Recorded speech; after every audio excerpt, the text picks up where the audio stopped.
প্রিয় দেশবাসীর প্রতি আমার আবেদন, আমাকে আপনাদের থেকে বিচ্ছিন্ন করার চেষ্টা হলেও বিশ্বাস করবেন আমি আপনাদের সঙ্গেই আছি।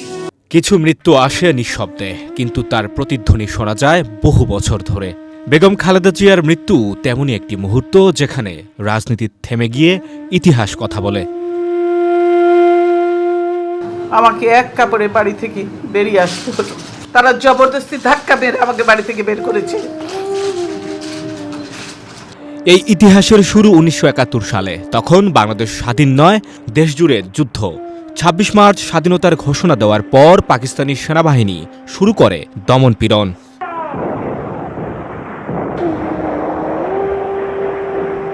ঠিক সেই সময় জিয়াউর রহমান বিদ্রোহ করে মুক্তিযুদ্ধে যোগ দেন, আর ঢাকায় দুই শিশুপুত্রকে নিয়ে অনিশ্চয়তার মুখে দাঁড়িয়ে পড়েন তার স্ত্রী খালেদা জিয়া।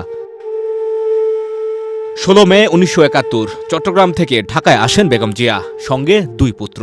পাকিস্তানি বাহিনীর চোখে এই পরিবার ছিল গুরুত্বপূর্ণ, কারণ পরিবারের কর্তা তখন রণাঙ্গনের যোদ্ধা।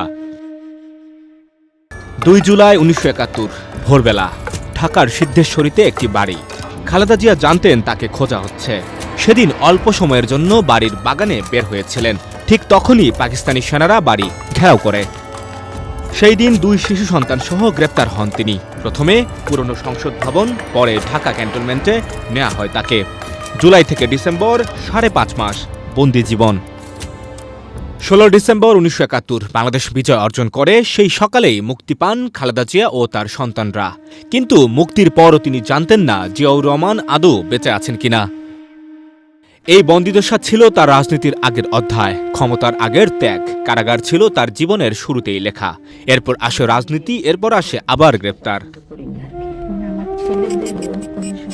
এরশাদ বিরোধী আন্দোলনে গ্রেপ্তার হওয়া থেকে শুরু করে গুলশানে গৃহবন্দিত্ব, ২০২০ সালের ২৫ মার্চ শর্ত সাপেক্ষে মুক্তি, ২০২৪ সালের ৬ আগস্ট রাষ্ট্রপতির আদেশে পূর্ণ মুক্তিলাভ, এবং তারপর মঙ্গলবার ভোরে ঢাকার একটি হাসপাতালে তার জীবন থেমে যায়। তিনি চলে গেছেন, কিন্তু তার জীবন বাংলাদেশের ইতিহাসে থেকে যাবে।